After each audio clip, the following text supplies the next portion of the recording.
Good morning students.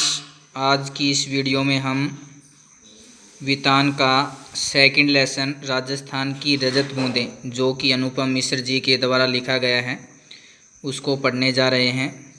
सबसे पहले हम अनुपम मिश्र जी का जीवन परिचय पढ़ते हैं जो कि बुक के अंत में दिया गया है।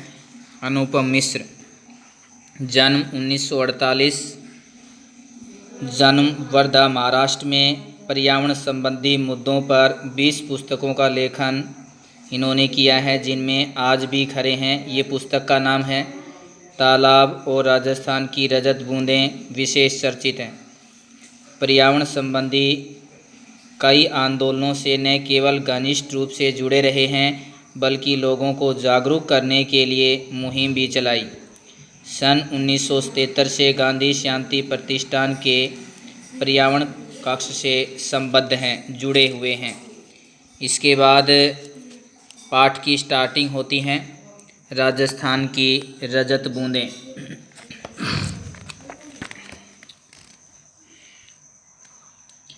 यहाँ से ये पाठ शुरू होता है। पसीने से तरबतर चेलवांजी कुई के भीतर काम कर रहे हैं। चेलवांजी कुई बनाने का जो कार्य करते हैं उनको चेलवांजी कहा जाता है। कोई 30-35 हाथ गहरी खुदाई हो चुकी है। अब भीतर गर्मी बढ़ती जाएगी। कुई का व्यास गहरा बहुत ही संकरा। उकड़ू बैठकर चेलवांजी के पीठ और छाती से एक एक हाथ की दूरी पर मिट्टी है। इतनी संकरी जगह में खोदने का काम कुल्हाड़ी या फावड़े से नहीं हो सकता। खुदाई यहाँ बसोली से की जा रही है। बसोली छोटी डंडी का छोटे फावड़े जैसा औजार होता है। नुकीला फल लोहे का और हत्था लकड़ी का। कुई की गहराई में चल रहे मेहनती काम पर वहाँ की गर्मी का असर पड़ेगा। गर्मी कम करने के लिए ऊपर ज़मीन पर खड़े लोग बीच बीच में मुट्ठी भर रेत बहुत ज़ोर के साथ नीचे फेंकते हैं। इससे ऊपर की ताज़ी हवा नीचे जाती है और गहराई में जमा दम घोटू गर्म हवा ऊपर लौटती है।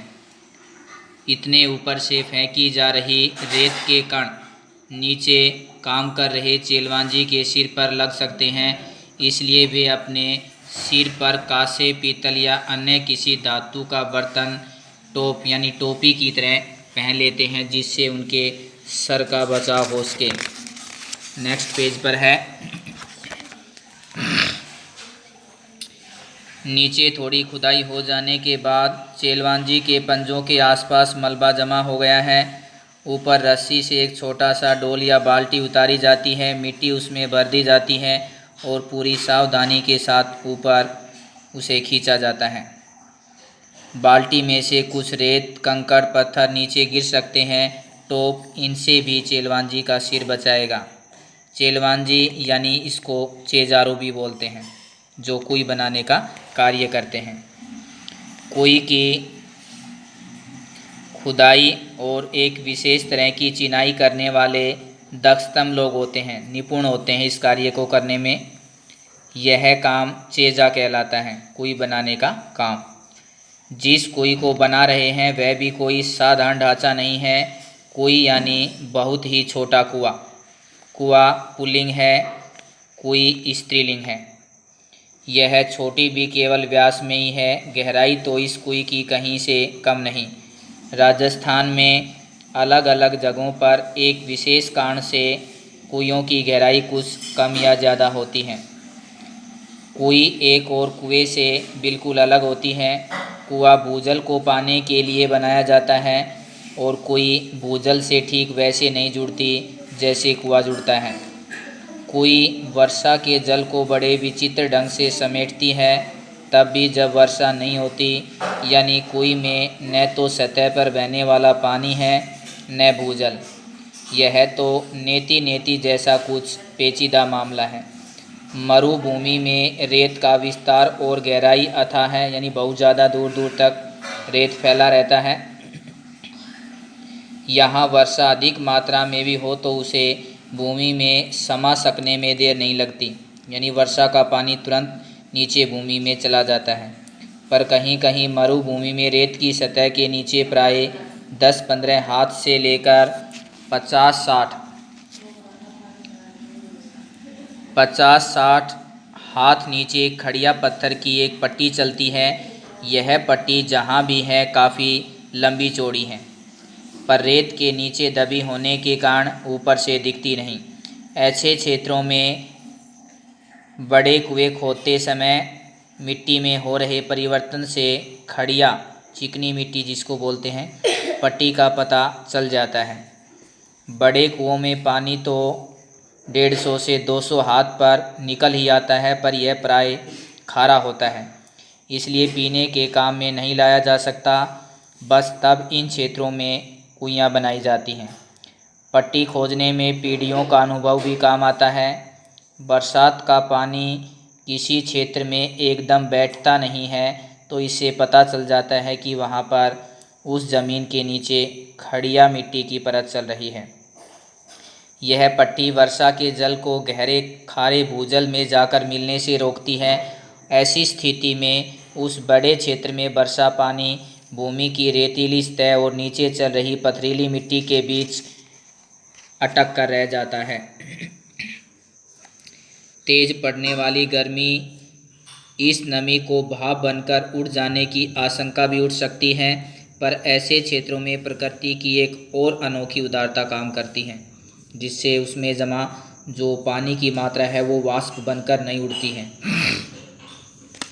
रेत के कण बहुत ही बारीक होते हैं। वे अन्यत्र मिलने वाली मिट्टी के कणों की तरह एक दूसरे से चिपकते नहीं। जहाँ लगाव है वहाँ अलगाव भी होता है। जहाँ कण आपस में चिपकते हैं वहाँ अलग भी होते हैं, और जहाँ नहीं चिपकते वहाँ वो अलग भी नहीं होते हैं। जिस मिट्टी के कण परस्पर चिपकते हैं वे अपनी जगह भी छोड़ते हैं, और इसलिए वहाँ कुछ स्थान खाली छूट जाता है। जैसे दोमट या काली मिट्टी के क्षेत्र में गुजरात है, मध्य प्रदेश है, महाराष्ट्र है, बिहार आदि में वर्षा बंद होने के बाद धूप निकलने पर मिट्टी के कण चिपकने लगते हैं, और धरती में, खेत और आंगन में दरारें पड़ जाती हैं, क्योंकि जब वो कण आपस में चिपक जाते हैं तो तेज़ धूप पड़ने के कारण वो कण आपस में अलग नहीं हो पाते, जिससे वहाँ पर दरारें बन जाती हैं। नेक्स्ट पेज है धरती की संचित नमी, जो नमी इकट्ठी की गई है धरती के द्वारा, इन दरारों से गर्मी पड़ते ही वाष्प बनकर वातावरण में लौटने लगती हैं, पर यहाँ बिखरे रहने में भी संगठन है। मरुभूमि में रेत के कण समान रूप से बिखरे रहते हैं। यहाँ परस्पर लगाव नहीं, इसलिए अलगाव भी नहीं होता है। पानी गिरने पर कण थोड़े भारी जरूर हो जाते हैं, पर अपनी जगह नहीं छोड़ते, इसलिए मरुभूमि में धरती पर कभी भी आपने देखा होगा दरारें नहीं पड़ती हैं। भीतर समाया वर्षा का जल भीतर ही बना रहता है। एक तरफ थोड़े नीचे चल रही पट्टी इसकी रखवाली करती है, तो दूसरी तरफ ऊपर रेत के असंख्य कणों का कड़ा पैरा बैठा रहता है। इस हिस्से में बरसी बूंद बूंद रेत में समाकर नमी में बदल जाती है। अब वहाँ कोई बन जाए तो उसका पेट उसकी खाली जगह चारों तरफ रेत में समाई नमी को फिर से बूंदों में बदलती है। बूंद बूंद रिसती है और कुएं में पानी जमा होने लगता है। खारे पानी के सागर में अमृत जैसा मीठा पानी। इस अमृत को पाने के लिए मरुभूमि के समाज ने खूब मंथन किया। अपने अनुभवों को व्यवहार में उतारने का पूरा एक शास्त्र विकसित किया। इस शास्त्र ने समाज के लिए उपलब्ध पानी को 3 रूपों में बांटा। पानी के 3 रूप बताए जा रहे हैं। पहला रूप है पालर पानी, यानी सीधे बरसात से मिलने वाला पानी। यह धरातल पर बहता है और इसे नदी, तालाब आदि में रोका जाता है। यहाँ आदि शब्द में भी बहुत कुछ छिपा है, उसका पूरा विवरण आगे कहीं और मिलेगा। पानी का दूसरा रूप है पाताल पानी। यह वही भूजल है जो कुओं में से निकाला जाता है। पालर पानी और पाताल पानी के बीच पानी का तीसरा रूप है रेजानी पानी। यानी धरातल से नीचे उतरा लेकिन पाताल में न मिल पाया पानी रेजानी है। वर्षा की मात्रा नापने में भी इंच या सेंटीमीटर नहीं बल्कि रेजा शब्द का उपयोग किया जाता है। यानी कुइयों से जो हम पानी प्राप्त करते हैं वो रेजानी पानी होता है। और रेजा का माप धरातल पर हुई वर्षा को नहीं, धरातल में समाई वर्षा को मापता है। मरुभूमि में पानी इतना गिरे कि 5 अंगुल भीतर समा जाए तो उस दिन की वर्षा को 5 अंगुल रेजो कहेंगे, 5 अंगुल बारिश कहेंगे। रेजानी पानी खड़िया पट्टी के कारण पाताली पानी से अलग बना रहता है। ऐसी पट्टी के अभाव में रेजानी पानी धीरे धीरे नीचे जाकर पाताली पानी में मिलकर अपना विशिष्ट रूप खो देता है।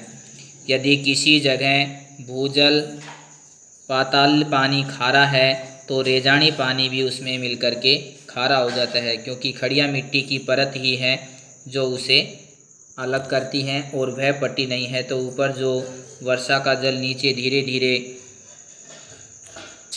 ज़मीन के नीचे जाता है वह नीचे पाताल पानी में मिलकर के खारा हो जाता है।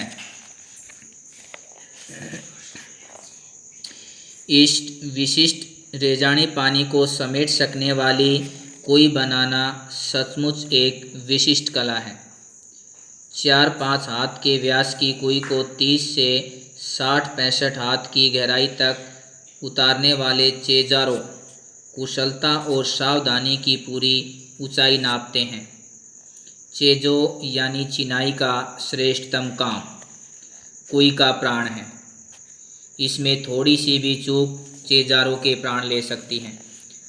हर दिन थोड़ी थोड़ी खुदाई होती है, ढोल से मलबा निकाला जाता है और फिर आगे की खुदाई रोककर अब तक हो चुके काम की चिनाई की जाती है ताकि मिट्टी धसके और धसे नहीं। 20-25 हाथ की गहराई तक जाते जाते गर्मी बढ़ती जाती है और हवा भी कम होने लगती है। तब ऊपर से मुट्ठी भर भर कर रेत नीचे तेज़ी से फेंकी जाती है। मरुभूमि में जो हवा रेत के विशाल टीलों तक को यहाँ से वहाँ उड़ा देती है, वही हवा यहाँ कुई की गहराई में एक मुट्ठी रेत से उड़ने लगती है और पसीने से नहा रहे चेलवांजी को राहत देती हैं। कुछ जगहों पर कुई बनाने का काम और भी कठिन हो जाता है। किसी किसी जगह ईंट की चिनाई से मिट्टी को रोकना संभव नहीं हो पाता। तब कुई को रस्से से बांधा जाता है। पहले दिन कुई खोदने के साथ साथ खीप एक तरीके की घास होती है, घास का ढेर जमा कर लिया जाता है। चेजारो खुदाई शुरू करते हैं और बाकी लोग खीप की घास से कोई 3 अंगुल मोटा रस्सा बांटने लगते हैं। पहले दिन का काम पूरा होते होते कोई 10 हाथ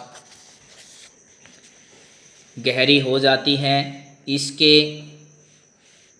तल पर दीवार के साथ सटाकर रस्से का पहला गोला बिछाया जाता है नीचे तली में, और फिर उसके ऊपर दूसरा सिरा, तीसरा सिरा और चौथा सिरा। इस प्रकार रस्से की एक लेयर के साथ दूसरी लेयर उसके ऊपर पास करके उस कुई को इस प्रकार से बांधा जाता है।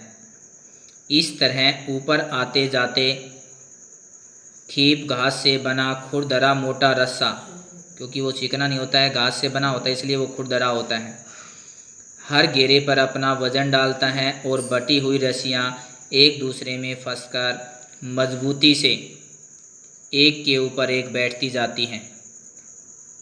रस्से का आखिरी छोर ऊपर रहता है। अगले दिन फिर कुछ हाथ मिट्टी खोदी जाती है और रस्से के पहले दिन जमाई गई कुंडली दूसरे दिन खोदी गई जगह में नीचे सरका दी जाती है। ऊपर छूटी दीवार में अब नया रस्सा बांधा जाता है। रस्से की कुंडली को टिकाए रखने के लिए बीच बीच में कहीं कहीं चिनाई भी की जाती है ताकि वह रस्सा वहाँ से हिले डुले नहीं। लगभग 5 हाथ के व्यास कि कुएं में रस्से की एक ही कुंडली का सिर्फ एक घेरा बनाने के लिए, एक बार एक घेरा पूरा करने के लिए कुएं का लगभग 15 हाथ लंबा रस्सा चाहिए।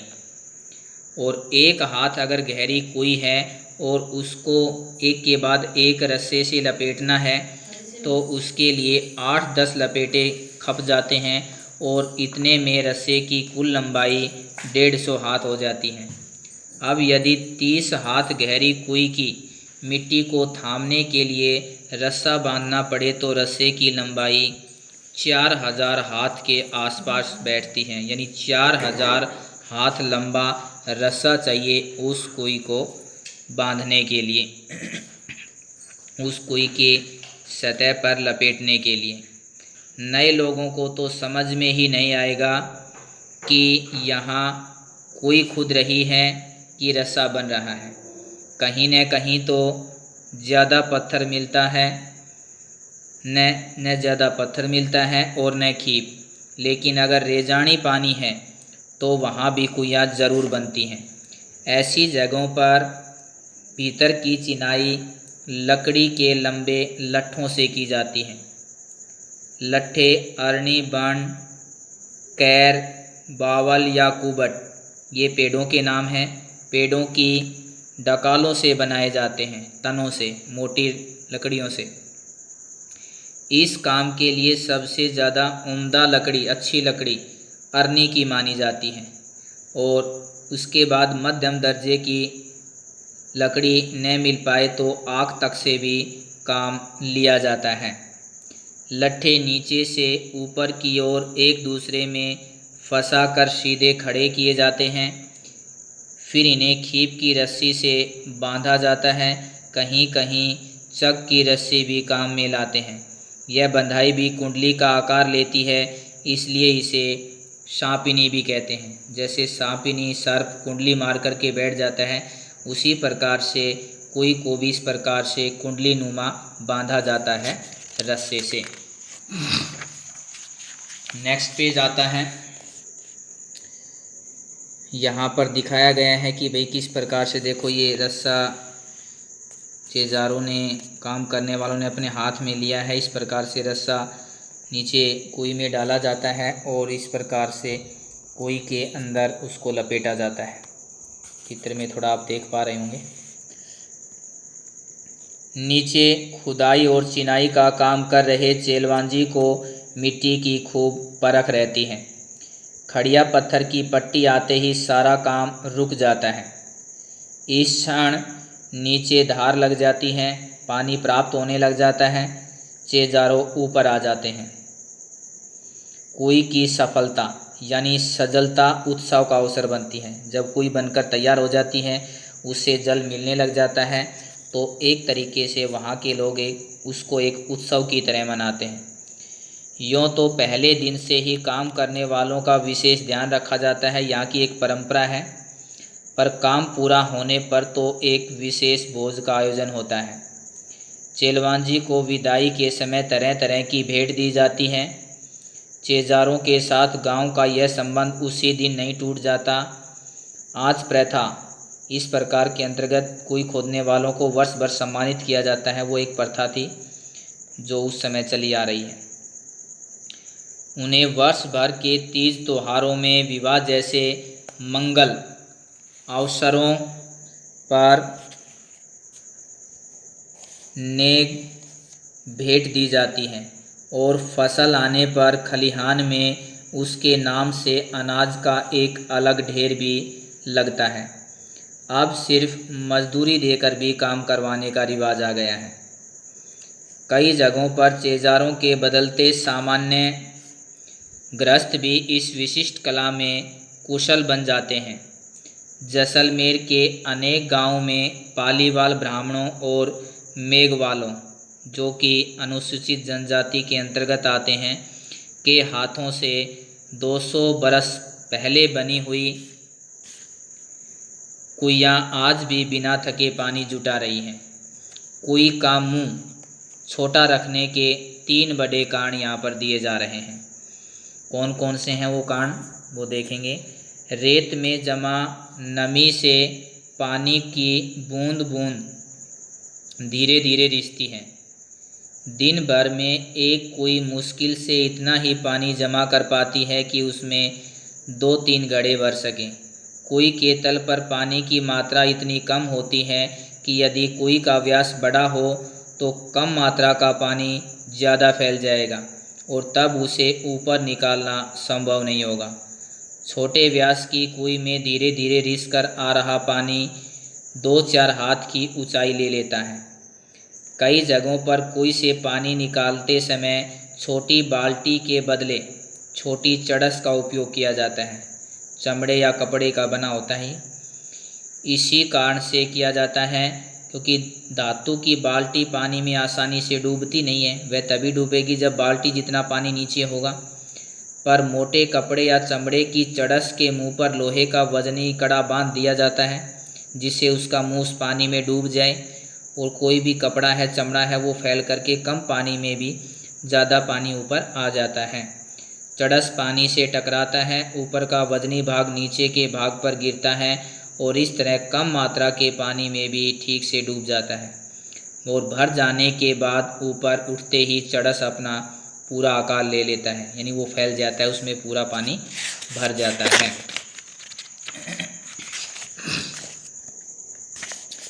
उसके बाद हैं पिछले दौर में ऐसे कुछ गांव के आसपास से सड़कें निकली, ट्रक दौड़े और ट्रकों की फटी ट्यूब से भी छोटी चड़स बनने लगी।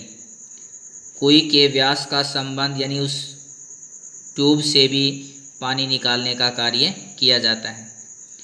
कुई के व्यास का संबंध इन क्षेत्रों में पड़ने वाली तेज गर्मी से भी है। व्यास बड़ा हो तो कुई के भीतर पानी ज़्यादा फैल जाएगा। बड़ा व्यास पानी को भाप बनकर उड़ने से रोक नहीं पाएगा और जो पानी रिस रिस करके बूंद बूंद रिस करके इकट्ठा होता है वह अगर उसका व्यास चौड़ा कर दिया जाएगा तो वह धूप गर्मी के कारण उड़ जाएगा, इतना पानी इकट्ठा नहीं हो पाएगा। कुई को उसके पानी को साफ रखने के लिए उसे ढककर रखना भी ज़रूरी है, तो इसलिए भी कुई का जो मुंह है वो छोटा रखा जाता है, संकरा रखा जाता है, भीड़ा रखा जाता है। छोटे मुंह को ढकना सरल होता है। हर एक कुई पर लकड़ी के बने ढक्कन ढके मिलेंगे। कहीं कहीं खस की घास फूस से बनी जो टाटपट्टियाँ होती हैं उससे उनको ढक दिया जाता है या छोटी छोटी टहनियों से बने ढक्कनों का भी उपयोग किया जाता है। जहाँ नई सड़कें निकली और इस तरह नए और अपरिचित लोगों की आवक जावक बढ़ गई, नए नए अपरिचित लोग वहाँ आने जाने लगे, वहाँ अमृत जैसे इस मीठे पानी की सुरक्षा भी करनी पड़ती है। इन इलाकों में कई कुइयों के ढक्कनों पर छोटे छोटे ताले भी लगाने लगे हैं। ताले कुई के ऊपर पानी खींचने के लगी घिरनी और चक्री पर भी लगाए जाते हैं जिस पर रस्सा चढ़ा करके पानी खींचा जाता है, उसको चक्री या घिरनी बोलते हैं। कुई गहरी बने तो पानी खींचने की सुविधा के लिए उसके ऊपर घिरनी या चक्री भी लगाई जाती है। यह गरेडी, चरखी या फरेडी भी कहलाती हैं। अलग अलग जगह पर इसके अलग अलग नाम हैं। फरेडी लोहे की 2 भुजाओं पर लगती है लेकिन प्राय यह गुलेल के आकार के एक मजबूत तने को काटकर उसमें आर पार छेद करके लगाई जाती है। इसे ओडाक कहते हैं। ओडाक और चरखी के बिना इतनी गहरी और संकरी कुई से पानी निकालना बहुत ही कठिन काम बन सकता है। ओडाक और चरखी चड़सी को यहाँ वहाँ बिना टकराए सीधे ऊपर तक लाती हैं। पानी बीच में छलक कर गिरता नहीं, वजन खींचने में इसमें सुविधा रहती है। खड़िया पत्थर की पट्टी एक बड़े भाग से गुजरती है, इसलिए उस पूरे हिस्से में एक के बाद एक कुई बनती चली जाती है। ऐसे क्षेत्र में एक बड़े साफ सुथरे मैदान में 30-40 कुइयाँ मिल जाती हैं। हर घर की एक कुई होती है। परिवार बड़ा हो तो एक से अधिक कुई भी हो सकती हैं। निजी और सार्वजनिक संपत्ति का विभाजन करने वाली मोटी रेखा कुई के मामले में बड़े विचित्र ढंग से मिट जाती है। हर एक की अपनी अपनी कुई है, उसे बनाने और उससे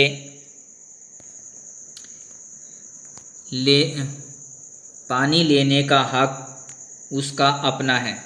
लेकिन कुई जिस क्षेत्र में बनती है वह गांव समाज की सार्वजनिक ज़मीन है।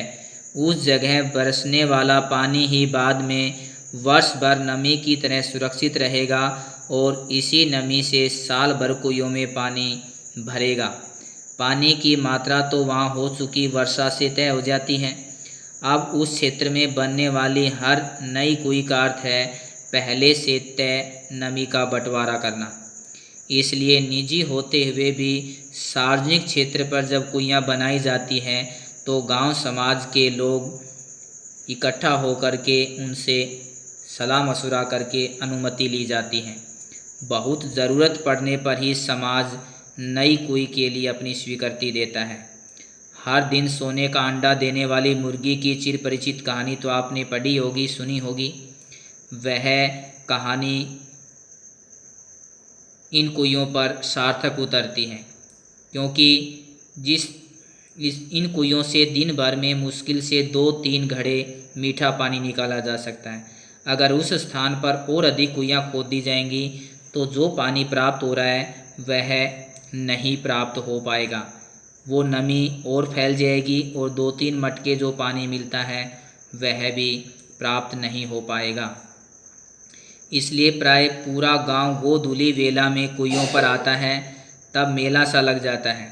गांव से सटे मैदान में 30-40 कुइयों पर एक साथ घूमती गिरनियों का सवार, गोचर से लौट रहे पशुओं की घंटियां गाय चरा करके और रंभाने की आवाज़ में समा जाता है।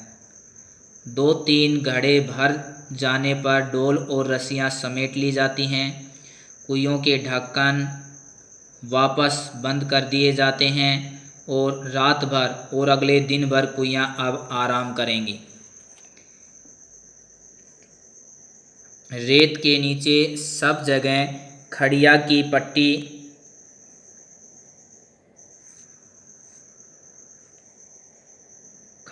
पट्टी नहीं है, इसलिए कोई भी पूरे राजस्थान में नहीं मिलेंगी। चूरू, बीकानेर, जैसलमेर, बाड़मेर के कई क्षेत्रों में यह पट्टी चलती है और इसी कारण वहाँ गांव-गांव में कुइयाँ ही कुइयाँ हैं। जैसलमेर ज़िले के एक गांव खरेड़ों की ढानी नाम है ये उसका, में तो 120 कुइयाँ हैं। एक ही ढानी में, एक ही गांव में। लोग इस क्षेत्र को 6 BC यानी कि 120, 6 20 बार करेंगे तो 120 ही बनेगा, नाम से भी जानते हैं। कहीं कहीं इसे पार भी कहते हैं। जैसलमेर तथा बाड़मेर के कई गांव पार के कारण ही आबाद हैं, कुइयों के कारण ही। अगर कुइयाँ न हो, पीने का पानी न हो तो वह गांव आबाद नहीं रह पाएगा। और इसलिए उन गांव के नाम भी पार पर रखे गए हैं। जैसे 1-2 के नाम बताए जा रहे हैं। जानरे, आलोपार, ये उन गांव के नाम हैं जिनके नाम के पीछे पार शब्द लगाया जाता है। सिरगू, आलोपार, अलग अलग जगहों पर खड़िया पट्टी के भी अलग अलग नाम हैं। कहीं यह चारोली है, चारोली नाम भी होता है खड़िया मिट्टी का ही, कहीं उसको खड़िया पट्टी बोल देते हैं, कहीं चारोली बोल देते हैं, कहीं दहादड़ो, धड़धड़ो, कहीं पर बिट्टूरो, पिलियों के नाम से भी जाना जाता है। तो कहीं इसे केवल पट्टी का नाम केवल खड़ी भी है, खड़ी भी बोल देते हैं। और इसी खड़ी के बल पर खारे पानी के बीच मीठा पानी देती खड़ी हैं ये सब कुइयाँ। तो इस पाठ में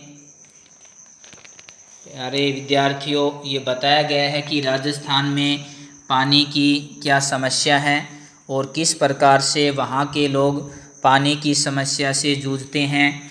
पीने के पानी के लिए कुइयों का निर्माण करवाते हैं। ये अभ्यास के क्वेश्चन हैं जो हमने आपके पास भेज दिए हैं। इस पाठ का पूरा मैटर भी आपके पास भेजा जा चुका है और इस पाठ को आप अच्छे से पढ़ें। और इस पाठ को पढ़ने के पश्चात कहीं भी किसी प्रकार की आपको कोई दिक्कत या समस्या आती है तो वो आप जो हमारी जूम क्लास चलती है रोज़ाना, उस पर आप अपनी समस्या रख सकते हैं। एक बार मैं स्टार्टिंग से इसके जो पाठ हमने पढ़ा था राजस्थान की रजत बूंदें वो दिखा रहा हूँ। आप इसका यहाँ पर स्क्रीनशॉट लेकर के भी इसको और अच्छे से पढ़ सकते हैं। ये फर्स्ट पेज है। इसके बाद ये आप देख रहे होंगे किस प्रकार से दिखाया गया है कि वो कुएं के भीतर बैठा चेलवांजी कुएं खोदने का कार्य करता है। चारों तरफ उसको किस प्रकार से रस्सियों से बांधा जाता है वो इस चित्र में दिखाया गया है। उसके बाद यहाँ भी दिखाया गया है कि किस प्रकार से गुलेल के आकार की लकड़ी को इस प्रकार से बांधा जाता है उस कुएं के ऊपर। ये कुएं का मुंह भी यहाँ देखो दिखाया गया है, बहुत संकरा होता है। ये नीचे का चित्र दिखाया है। इस प्रकार से नीचे जो पानी है वो धीरे धीरे रिस रिस करके इकट्ठा होता है और यहाँ उस सकरी के द्वारा उस पानी को ऊपर खींचा जाता है, निकाला जाता है। तो ये भी आप देख सकते हैं इस चित्र में दिखाया गया है। या ये दिखाया गया है कि लकड़ी से किस प्रकार से और उस कुएं को बांधा जाता है। कहीं पर ईंटों की चिनाई की जाती है, कहीं पर ईंटों की चिनाई नहीं की जा सकती तो वहाँ रस्सियों से बांधा जाता है, कहीं लकड़ी से उसकी चिनाई की जाती है। तो ये चित्र में आप देख सकते हैं किस तरीके से वो दिखाया गया है। पानी के प्रकार बताए गए हैं कि किस किस तरीके के पानी जो है हमें प्राप्त होते हैं। उसके बाद ये खीप घास दिखाई गई है कि इस घास से रस्सियाँ बनाई जाती हैं और उन रस्सियों से उस कुएं को लपेटा जाता है, बांधा जाता है, जिससे वो चारों तरफ की जो उसकी मिट्टी है वो उस कुएं के अंदर न गिरे। इसमें ये चित्र में दिखाया भी गया किस प्रकार से रस्सी लेकर के वे व्यक्ति खड़ा है और इस प्रकार से उस कुएं के नीचे पास रहा है। ये लकड़ी के लट्ठे दिखाए जा रहे हैं किस प्रकार से सीधे और उस कुएं के सतह अंदर की जो सतह है उस पर खड़े किए जाते हैं और उस मिट्टी को गिरने से रोका जाता है। बीच बीच में इन रस्सों को, इन लकड़ी के लट्ठों को रस्सियों से बांधा जाता है ताकि ये डटे रहें, गिरे नहीं। और देखो ये कितना कठिन और कठिनाई से भरा कार्य है, लेकिन फिर भी वहाँ के लोग इन सब कामों को करते हैं और पीने के पानी की जो समस्या है उसको अपने तरीके से किस प्रकार से वो दूर करते हैं। ये राजस्थान, वहाँ के पानी की समस्या और विशेषकर पीने के पानी की समस्या के बारे में पूरा पाठ लिखा गया है। और इस पाठ में ये बताने का प्रयास लेखक के द्वारा किया जा रहा है कि जो पानी की समस्या है वो एक अकेले राजस्थान राज्य की ही समस्या नहीं है, बल्कि इसके अलावा बहुत से ऐसे और भी राज्य हैं जिनमें पानी की समस्या दिनों दिन बढ़ती जा रही है। और पानी हमारे जीवन की मूलभूत आवश्यकता है, इसके अभाव में जीवन की कल्पना नहीं की जा सकती है। तो एक युवा पीढ़ी को पानी के महत्व के प्रति सचेत करने के लिए, जागरूक करने के लिए ये पाठ लिखा गया है, ताकि सभी जो युवा पीढ़ी हैं वो पानी के महत्व को समझ करके, और जहाँ पानी की व्यवस्थाएं नहीं हैं वहाँ के रहने वाले लोग किस प्रकार की समस्याओं को झेल रहे हैं, किस प्रकार की कठिनाइयों का सामना उन्हें करना पड़ता है, इससे वो परिचित हो सके और पानी के महत्व को समझ सकें। आज की इस वीडियो में हम राजस्थान की रजत बूंदें जो कि अनुपम मिश्र जी के द्वारा लिखा गया है वह लेसन हमने पूरा पढ़ा है। नेक्स्ट वीडियो में हम अब किसी और लेसन के साथ आपको इसी प्रकार से समझाएंगे और वो पूरे लेसन की जो बातें हैं, समरी है, वो आपके सामने लेकर आएंगे। Thank you.